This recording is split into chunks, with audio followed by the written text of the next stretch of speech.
Time travel has long captivated the imagination, from the pages of science fiction novels to the silver screen. The concept of journeying through time, either to the past or to the future, has sparked countless debates, theories, and what-if scenarios. Could humanity one day unlock the mysteries of time itself? While the idea seems to defy the laws of physics, there are compelling theories that suggest that time travel may not be as impossible as it seems.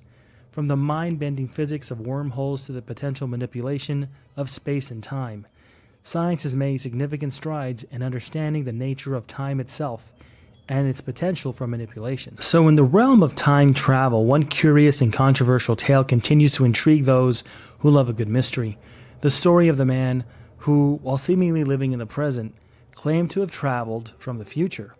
This individual, who was arrested for engaging in highly successful stock market trading, baffled authorities when he explained that his uncanny success came from knowledge that he obtained from future events. The case raised questions about the possibility of accessing or predicting future occurrences, leading to wild speculation about time travel, advanced technology, and even the potential consequences of such abilities. Was this man some kind of a con artist, a product of a clever hoax, or was he, as he claimed, somebody who found a way to transcend space and time?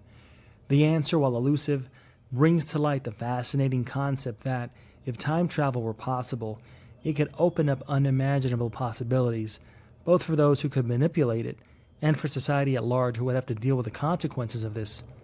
As we explore the scientific, philosophical implications of time travel, we can't help but wonder, if time travel is indeed possible, how might it change our understanding of history, our present, and even future events? It was the early 2000s when a strange and perplexing story emerged, one that would capture the public's imagination and fuel debate about the possibility of time travel. The tale centered around a man named Andrew Carlssin, or at least the name he would later be associated with, in one of the most curious stories of the modern era. According to news reports at the time, in the year of 2003, Carlssin was arrested by the U.S. Security and Exchange Commission, also known as the SEC, for engaging in highly suspicious trading activity. However, the story quickly took an unexpected twist, one that would lead to a worldwide sensation. The case began with a rather routine arrest of Andrew Carlssin, an unassuming man in his late 30s or early 40s who was detained for making a series of trades that seemed too good to be true. Within a very short span, he turned a small amount of money, around $800, into hundreds of millions of dollars through investment in the stock market. The trades were made, and they were not just successful, they were unbelievably accurate. As the story goes, Andrew Carlssin reportedly invested in stocks that had already made a huge jump, or were on the verge of making a huge surge, some of which were seemingly impossible to predict based on usual market trends. Authorities were baffled by the sheer impossibility of his accuracy and success, which led to the questions about how he was able to make such predictions. What followed, however, was even more astonishing. When Carlssin was interrogated by the SEC investigators, his story began to take an unexpected turn. Instead of offering the usual explanation of inside information or lucky guesses, Carlssin claimed that he got the information not from the present day, but from the future.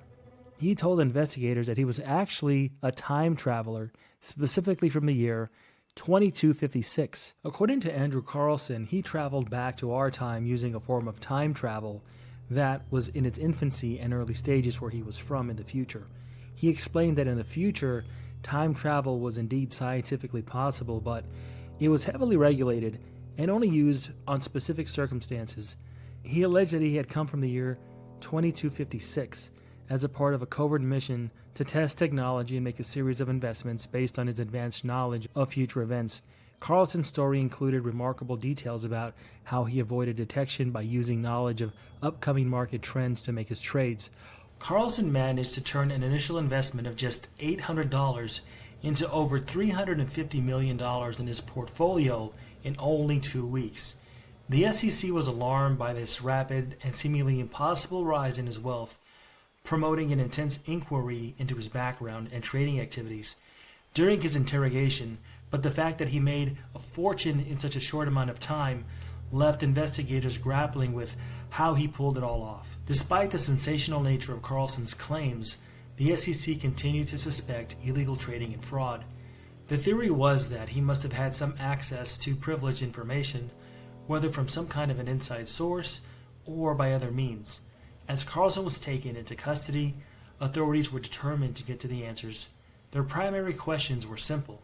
How much money had Carlssin really made, and how did he manage to amass that amount of money, $350 million, in just 2 weeks? As they dug into his stock portfolio, they were shocked to discover that the headlines were true. For once the impossible had happened. Carlssin had indeed earned $350 million in just 2 weeks. Without wasting any time, the SEC officers placed Carlssin in an interrogation room with 2 other agents, hoping that he would confess how he made his fortune. They believed that they were close to cracking the case, certain that he would reveal the identities of his accomplices and bring an end to the scandal after they told him the consequences of insider trading. But when they finally started to really grill him and get into his story, it made absolutely no sense.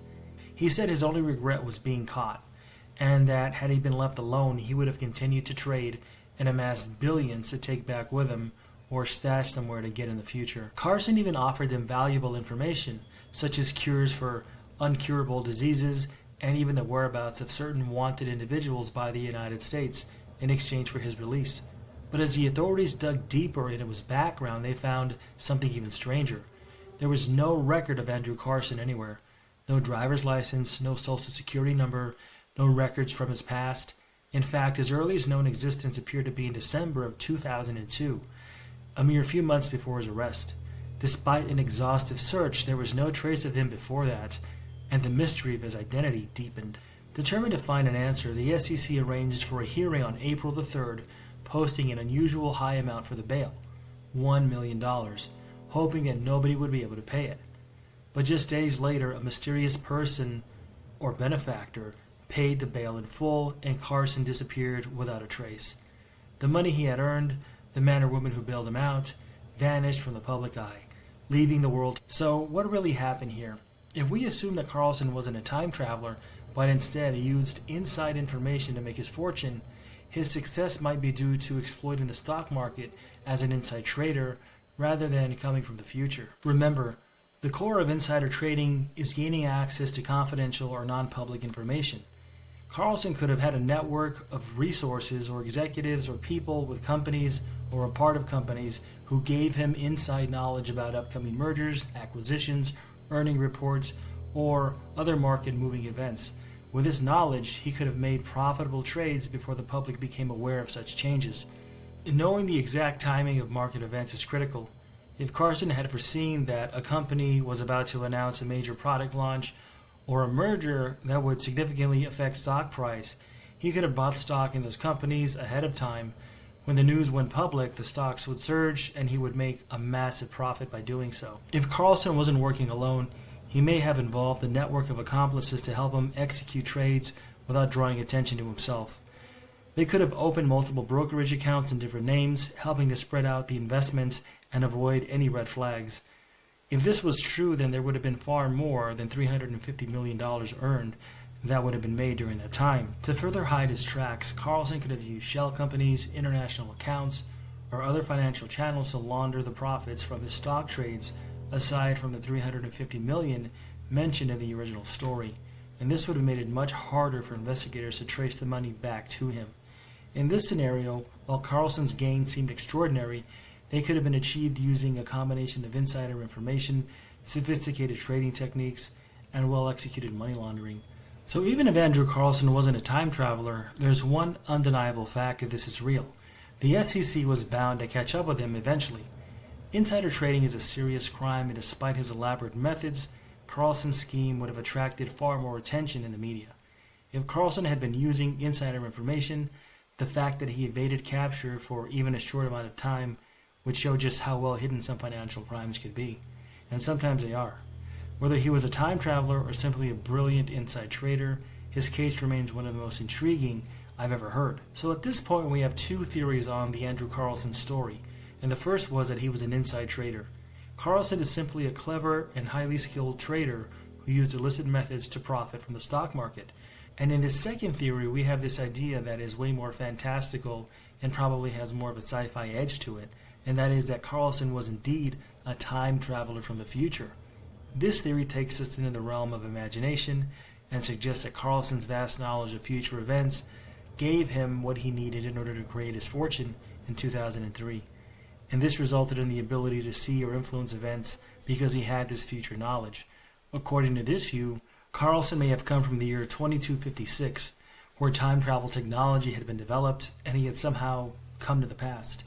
In this scenario, his entire financial strategy would have been based not on insider sources or criminal activity, but on a kind of knowledge that only somebody would be able to access if they were from the future. Now, this theory, while captivating, is far more difficult for most people to accept because it raises many logistical and paradoxical questions about this story.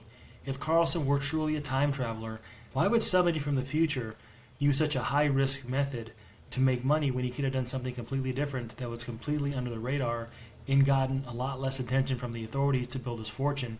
Clearly, he could have done something like that had he figured out another way of making money in our current time with all the knowledge he had of the future. Furthermore, time travel would almost certainly have profound consequences for anybody meddling with our timeline, and it could disrupt things for us and create some alternate timeline and all of these unforeseen events. What makes the time traveler theory even more interesting, however, is the mystery surrounding his disappearance.